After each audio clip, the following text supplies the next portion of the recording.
कहा जाता है श्रीमद् भागवत गीता सिर्फ एक धर्म के लिए नहीं है, बल्कि इसे धरती के हर इंसान को पढ़ना और समझना चाहिए ताकि वो अपनी जिंदगी में सुख, शांति और सफलता को प्राप्त कर सके। भगवत गीता में कुल 18 अध्याय हैं और इन 18 अध्यायों में कुल 700 श्लोक हैं, जो सभी के लिए पढ़ पाना थोड़ा मुश्किल है। इसलिए आज के इस बेहद ही खास वीडियो में हम भगवत गीता के 111 विचारों के बारे में बात करने वाले हैं, जिन्हें जानकर आप भगवत गीता का सही मतलब समझ पाएंगे। इसलिए इन विचारों को आप हर सुबह सुने। दोस्तों, अगर आप इस वीडियो का अधिक से अधिक लाभ पाना चाहते हैं तो कृपया कर इसे हेडफोन लगाकर शांति से सुने। तो चलिए जानते हैं श्रीमद् भागवत गीता के 111 पावरफुल विचारों को। श्री कृष्ण कहते हैं कि मनुष्य को परिणाम की चिंता किए बिना, लोभ लालच बिना एवं निस्वार्थ और निष्पक्ष होकर अपने कर्तव्यों का पालन करना चाहिए। जिस तरह प्रकाश की ज्योति अंधेरे में चमकती है, ठीक उसी प्रकार सत्य भी चमकता है। इसलिए मनुष्य को हमेशा सत्य की राह पर चलना चाहिए। जिस मनुष्य के अंदर ज्ञान की कमी और ईश्वर में श्रद्धा नहीं होती, वो मनुष्य जीवन में कभी भी आनंद और सफलता को प्राप्त नहीं कर पाता। जिस प्रकार मनुष्य अपने पुराने वस्त्रों को त्याग कर नए वस्त्र धारण करता है, ठीक उसी प्रकार आत्मा पुराने व्यर्थ के शरीर को त्याग कर नए भौतिक शरीर को धारण करती है। कौन क्या कर रहा है, कैसे कर रहा है और क्यों कर रहा है, इन सब से आप जितना दूर रहेंगे उतना ही आप खुश रहेंगे। समझदार व्यक्ति जब संबंध निभाना बंद कर देता है तो समझ लेना उसके आत्मसम्मान को कहीं ना कहीं ठेस अवश्य पहुंची है। मोह उसी का करो जिस पर आपका अधिकार है। जिस पर आपका अधिकार ही नहीं, उसका मोह भी नहीं करना चाहिए। जो दूसरों की तकलीफों को समझते हैं, जिनमें दया है, दिल से अच्छे हैं, उन्हें दोबारा जन्म लेना नहीं पड़ता। प्रबुद्ध व्यक्ति के लिए गंदगी का ढेर, पत्थर और सोना सभी समान है। आपके कर्म ही आपकी पहचान है, वरना एक नाम के हजारों इंसान हैं। प्रेम सदैव माफी मांगना पसंद करता है और अहंकार सदैव माफी सुनना पसंद करता है। विषयों के बारे में सोचते रहने से मनुष्य को उनसे आसक्ति हो जाती है। इससे उनमें कामना यानी इच्छा पैदा होती है और कामनाओं में विघ्न आने से क्रोध की उत्पत्ति होती है। सदैव संदेह करने वाले व्यक्ति के लिए प्रसन्नता ना इस लोक में है, ना ही कहीं और। कर्म वह फसल है जिसे इंसान को हर हाल में काटना ही पड़ता है। इसलिए हमेशा अच्छे बीज बोएं ताकि फसल अच्छी हो। जो होने वाला है वो होकर ही रहता है और जो नहीं होने वाला वो कभी नहीं होता। ऐसा निश्चय जिनकी बुद्धि में होता है, उन्हें चिंता कभी नहीं सताती। अच्छे कर्म करने के बावजूद भी लोग केवल आपकी बुराइयां ही याद रखेंगे। इसलिए लोग क्या कहते हैं इस पर ध्यान मत दो, तुम अपना कर्म करते रहो। जितना हो सके खामोश ही रहना अच्छा है, क्योंकि सबसे ज्यादा गुनाह इंसान से उसकी जुबान ही करवाती है। गीता में भगवान श्री कृष्ण कहते हैं कि हे अर्जुन, अपने परम भक्तों जो हमेशा मेरा स्मरण या एक चित्त मन से मेरा पूजन करते हैं, मैं व्यक्तिगत रूप से उनके कल्याण का उत्तरदायित्व लेता हूं। हे पार्थ, जो लोग भक्ति में श्रद्धा नहीं रखते वो मुझे प्राप्त नहीं कर पाते। अतः वे इस भौतिक जगत में जन्म मृत्यु के मार्ग पर वापस आते रहते हैं। मौन सबसे अच्छा उत्तर है किसी ऐसे व्यक्ति के लिए जो आपके शब्दों को महत्व नहीं देता। बदल जाओ वक्त के साथ, या फिर वक्त बदलना सीखो। मजबूरियों को मत कोसो, हर हाल में चलना सीखो। किसी काम की चिंता करना ठीक है, पर चिंता इतनी भी नहीं होनी चाहिए कि वह काम ही बिगड़ जाए। अच्छी नीयत से किया गया काम कभी व्यर्थ नहीं जाता और उसका फल आपको जरूर मिलता है। श्री कृष्ण कहते हैं कि मैं किसी का भाग्य नहीं बनाता, हर कोई अपना भाग्य खुद बनाता है। आप आज जो भी कर्म कर रहे हो उसका फल आपको कल प्राप्त होगा, और आज जो आपके पास है वह आपके द्वारा पहले ही किए गए कर्मों का फल है। मनुष्य नहीं उसके कर्म अच्छे या बुरे होते हैं, जैसे मनुष्य के कर्म होते हैं, उसे वैसे ही फल की प्राप्ति होती है। तुम्हें सिर्फ अपने कर्म करने का अधिकार है, किंतु कर्म के फलों के तुम अधिकारी नहीं हो। तुम ना तो कभी अपने आप को अपने कर्मों के फल का कारण मानो, नहीं कर्म ना करने में आसक्त हो जाओ। सही कर्म वह नहीं है जिसके परिणाम हमेशा सही हो, अपितु सही कर्म वह है जिसका उद्देश्य कभी गलत ना हो। संसार में कोई भी मनुष्य सर्वगुण संपन्न नहीं होता, इसलिए कुछ कमियों को नजरअंदाज करके रिश्ते बनाए रखिए। पूर्णता के साथ किसी और के जीवन की नकल करके जीने की तुलना में अपने आप को पहचान कर अपूर्ण रूप से जीना बेहतर है। जब भविष्य धुंधला पड़ने लग जाता है, तब आपको अपने वर्तमान में ध्यान केंद्रित करने की आवश्यकता है। कोशिश कर, हल निकलेगा, आज नहीं तो कल निकलेगा। अर्जुन के तीर सा सद मरुस्थल से भी जल निकलेगा। जीवन की सबसे बड़ी गलती वही होती है जिस गलती से हम कुछ सीख नहीं पाते। जब हमारा मन कमजोर होता है तो परिस्थितियां समस्या बन जाती हैं, और जब हमारा मन स्थिर होता है तब परिस्थितियां चुनौती बन जाती है, और जब हमारा मन मजबूत होता है तब परिस्थितियां अवसर बन जाती हैं। मनुष्य की मानवता उसी वक्त नष्ट हो जाती है जब उसे दूसरों के दुखों पर हंसी आने लगती है। हे भारतवंशी, शरीर में रहने वाले का वध कभी नहीं किया जा सकता, अतः तुम्हें किसी भी जीव के लिए शोक करने की आवश्यकता नहीं है। समय यही सिखाता है कि जिंदगी किसी का इंतजार नहीं करती और ना ही किसी के लिए रुक सकती है।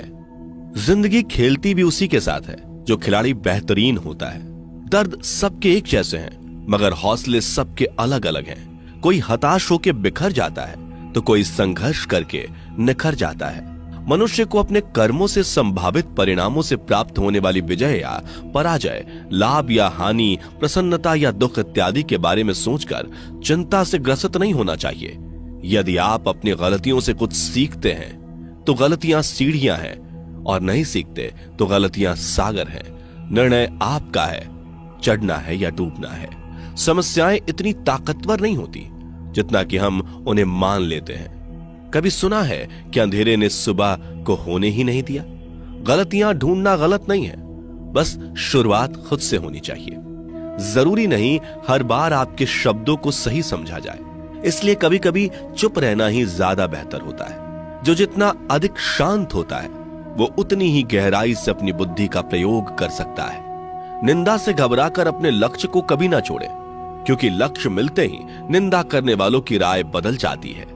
आपकी हार और जीत आपकी सोच पर निर्भर करती है, इसलिए मान लो तो हार ही होगी और ठान लो तो जीत ही होगी। सबसे समझदार और स्थिर बुद्धि वाला वही व्यक्ति है जो सफलता मिलने पर अहंकार में नहीं आता और विफल होने पर गम में नहीं डूबता। प्रशंसा हो रही हो तो ज्यादा सावधान रहने की जरूरत है। जीवन में कभी भी किसी से अपनी तुलना मत कीजिए। आप जैसे हैं सर्वश्रेष्ठ हैं। मनुष्य अपने विश्वास से निर्मित होता है। जैसा वो विश्वास करता है वैसा वो बन जाता है। जिसने मन को जीत लिया उसके लिए मन सर्वश्रेष्ठ मित्र है, किंतु जो ऐसा नहीं कर पाया उसके लिए उसका मन उसका सबसे बड़ा शत्रु बन जाता है। नकारात्मक विचारों का आना तय है, परंतु यह आप पर निर्भर करता है कि आप उन्हें कितना महत्व देते हैं। हमेशा याद रखना, बेहतरीन दिनों के लिए बुरे दिनों से लड़ना पड़ता है। जीवन में कुछ भी स्थायी नहीं है, इसलिए स्वयं को अधिक तनावग्रस्त ना करें, क्योंकि परिस्थितियां चाहे कितनी भी खराब क्यों ना हो, बदलेंगी जरूर। संसार में परेशानी देने वाली की हस्ती कितनी भी बड़ी क्यों ना हो, पर भगवान की कृपा दृष्टि से बड़ी कभी नहीं हो सकती। प्रेरणा का सबसे बड़ा स्रोत आपके अपने विचार हैं, इसलिए बड़ा सोचें और खुद को जीतने के लिए हमेशा प्रेरित करें। जिसने मन को जीत लिया है उसने पहले ही परमात्मा को प्राप्त कर लिया है, क्योंकि उसने शांति प्राप्त कर ली है। ऐसे मनुष्य के लिए सुख दुख, सर्दी गर्मी और मान अपमान एक जैसे होते हैं। मुश्किलें केवल बेहतरीन लोगों के हिस्से में ही आती हैं, क्योंकि वही लोग उसे बेहतरीन तरीके से अंजाम देने की काबिलियत रखते हैं। कोई कुछ भी कहे, बस अपने आप को शांत रखो, क्योंकि सूरज कितना भी तेज क्यों ना हो, समुद्र सूखता नहीं है। जहां आपकी कोई कीमत नहीं, वहां पर रुकना अनुचित है, चाहे वो किसी का घर हो या किसी का मन। जब कोई हाथ और साथ दोनों ही छोड़ देता है तब कुदरत कोई ना कोई उंगली पकड़ने वाला भेज देता है। उन्हीं का नाम कान्हा है। जो मन को नियंत्रित नहीं करते, उनके लिए वह शत्रु के समान कार्य करता है। हे अर्जुन, व्यक्ति जो चाहे बन सकता है यदि वह विश्वास के साथ इच्छित वस्तु पर लगातार चिंतन करे। सिर्फ दुनिया के सामने जीतने वाला ही विजेता नहीं होता, बल्कि किन रिश्तों के सामने कब और कहां पर हारना है यह जानने वाला भी विजेता होता है। जो लोग बुद्धि को छोड़कर भावनाओं में बह जाते हैं, उन्हें हर कोई मूर्ख बना सकता है। वक्त से पहले मिली चीज अपना मूल्य खो देती है और वक्त के बाद मिली चीज अपना महत्व। मनुष्य को अपने कर्मों से संभावित परिणामों से प्राप्त होने वाली विजय या पराजय, लाभ या हानि, प्रसन्नता या दुख इत्यादि के बारे में सोचकर चिंता से ग्रसित नहीं होना चाहिए।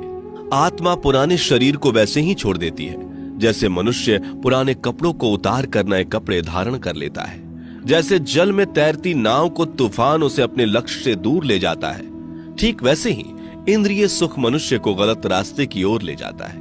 आपका विश्वास एक पर्वत को भी खिसका सकता है, लेकिन आपके मन का संदेह दूसरा पर्वत खड़ा कर सकता है। हमारा खुद पर विश्वास होना बहुत ही जरूरी है, क्योंकि हम अपने रास्ते पर खुद चलते हैं। वक्त कभी भी एक जैसा नहीं रहता। उन्हें भी रोना पड़ता है जो बेवजह दूसरों को रुलाते हैं। अपनी इच्छा शक्ति के माध्यम से अपने आप को नई आकृति प्रदान करें। कभी भी स्वयं को अपनी आत्म इच्छा से अपमानित ना करें। इच्छा एकमात्र स्वयं का मित्र होता है और इच्छा ही एकमात्र स्वयं का शत्रु भी। अपनी पीड़ा के लिए संसार को दोष मत दीजिए। अपने मन को समझाओ। तुम्हारे मन का परिवर्तन ही तुम्हारे दुखों का अंत है। खुद को कमजोर कभी नहीं समझना चाहिए। अगर आप गिरते हो तो उठने का प्रयास करो, लड़ो, पूरी निष्ठा से अपना कर्तव्य, अपना कर्म निभाओ। बाकी सब मुझ पर छोड़ दो। हो सकता है हर दिन अच्छा ना हो, लेकिन हर दिन में कुछ अच्छा जरूर होता है। धैर्य रखिए। कभी कभी आपको जीवन में सबसे अच्छा पाने के लिए सबसे बुरे दौर से गुजरना पड़ता है। रोना बंद करो। अपनी तकलीफों से खुद लड़ना सीखो, क्योंकि साथ देने वाले भी शमशान से आगे नहीं जाते। समय जब न्याय करता है तब गवाहों की आवश्यकता नहीं पड़ती है। एक उपहार तभी असली और पवित्र है जब वह हृदय से किसी सही व्यक्ति को सही समय और सही जगह पर दिया जाए, और जब उपहार देने वाले व्यक्ति के दिल में उस उपहार के बदले कुछ पाने की उम्मीद ना हो। सुंदरता आपके दृष्टिकोण में होती है। किसी को कीचड़ में खिला कमल भी लुभाता है और किसी को चांद में भी दाग नजर आता है। हे अर्जुन, जो कोई भी जिस किसी भी देवता की पूजा पूरे विश्वास के साथ करने की इच्छा रखता है, तब मैं उसका विश्वास उसी देवता में दृढ़ कर देता हूं।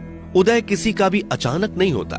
सूर्य भी धीरे धीरे निकलता है और ऊपर चढ़ता है। धैर्य और तपस्या जिसमें है वही संसार को प्रकाशित कर सकता है।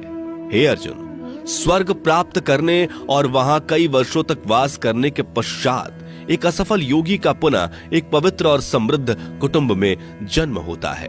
शब्द उतने ही बाहर निकलने चाहिए जिन्हें वापस भी लेना पड़े तो खुद को तकलीफ ना हो। मन अशांत हो तो उसे नियंत्रित करना कठिन है, लेकिन अभ्यास से इसे वश में किया जा सकता है। अहंकार और संस्कार में फर्क है। अहंकार दूसरों को झुकाकर खुश होता है, संस्कार स्वयं झुककर खुश होता है। सेवा सबकी करो, मगर आशा किसी से मत रखो, क्योंकि सेवा का सही मूल्य ईश्वर ही दे सकते हैं। जब सत्य की असत्य से लड़ाई होगी तो सत्य अकेला खड़ा होगा और असत्य की फौज लंबी होगी, क्योंकि असत्य के पीछे मूर्खों का झुंड भी होगा। अकेले रहना तुम्हें यह भी सिखाता है कि वास्तव में तुम्हारे पास स्वयं के अलावा और कुछ भी नहीं। जब परिवार के सदस्य अप्रिय लगने लगे और पराये अपने लगने लगे तो समझ लीजिए कि विनाश का समय आरंभ हो गया है। क्रोध आने पर चिल्लाने के लिए ताकत नहीं चाहिए, मगर क्रोध आने पर चुप रहने के लिए खूब ताकत चाहिए होती है। जो आपका है वह आपको मिलकर ही रहेगा, फिर चाहे उसे छीनने के लिए पूरी कायनात एक हो जाए। दो प्रकार के व्यक्ति संसार में स्वर्ग से भी ऊपर स्थित होते हैं। एक वो जो शक्तिशाली होकर भी क्षमा कर देते हैं, और दूसरे वो जो दरिद्र होकर भी कुछ दान करते हैं। प्रेम शरीर या सुंदरता को देखकर नहीं होता, प्रेम हृदय से होता है। जहां दो हृदय मिल जाएं, वहीं प्रेम जन्म लेता है। किसी भी व्यक्ति को अच्छे से जाने बिना दूसरे की बातें सुनकर उसके प्रति कोई धारणा बना लेना मूर्खता है। अगर साफ नियत से मांगा जाए तो ईश्वर नसीब से बढ़कर देता है। जो हुआ वह अच्छा हुआ, जो हो रहा है वह अच्छा हो रहा है, जो होगा वो भी अच्छा ही होगा। मेरा, तेरा, छोटा, बड़ा, अपना, पराया मन से मिटा दो, फिर सब तुम्हारा है और तुम सबके हो। जब भी विनाश होने का प्रारंभ होता है, शुरुआत वाणी के संयम खोने से होती है। जीवन में सब कुछ खत्म होने जैसा कुछ भी नहीं होता। हमेशा एक नई शुरुआत हमारा इंतजार कर रही होती है। जीवन में यदि खुश रहना है तो अधिक ध्यान उस चीज पर दें जो आपके पास है, उस चीज पर नहीं जो दूसरों के पास है। उस दिन हमारी सारी परेशानियां खत्म हो जाएंगी, जिस दिन हमें यकीन हो जाएगा कि हमारा सारा काम ईश्वर की मर्जी से होता है। विपत्ति में धैर्य, वैभव में दया और संकट में सहनशीलता ही श्रेष्ठ व्यक्तियों का लक्षण है। जो व्यक्ति स्पष्ट और सीधी बात करता है, उसकी वाणी कठोर जरूर होती है, लेकिन वह कभी किसी के साथ छल नहीं करता। जो अच्छा लगे उसे ग्रहण करो, जो बुरा लगे उसका त्याग, फिर चाहे वह विचार हो, कर्म हो या मनुष्य। बुराई बड़ी हो या छोटी हमेशा विनाश का कारण बनती है, क्योंकि नाव में छेद छोटा हो या बड़ा, नाव को ही डुबो देता है। अपने परम भक्त जो हमेशा मेरा स्मरण या एक चित मन से मेरा पूजन करते हैं, मैं व्यक्तिगत रूप से उनके कल्याण का उत्तरदायित्व लेता हूं। जो दान बिना सत्कार के कुपात्र को दिया जाता है, वह तमस दान कहलाता है। परिवार और समाज दोनों ही बर्बाद होने लगते हैं जब समझदार मौन और नासमझ बोलने लगते हैं। आप वापस नहीं जा सकते और शुरुआत को नहीं बदल सकते, लेकिन आप चाहें वहीं से शुरू कर सकते हैं और अंत को अवश्य बदल सकते हैं। जब उम्मीदें टूटने लगे, कोई रास्ता दिखाई ना दे, तो एक बार भगवत गीता की शरण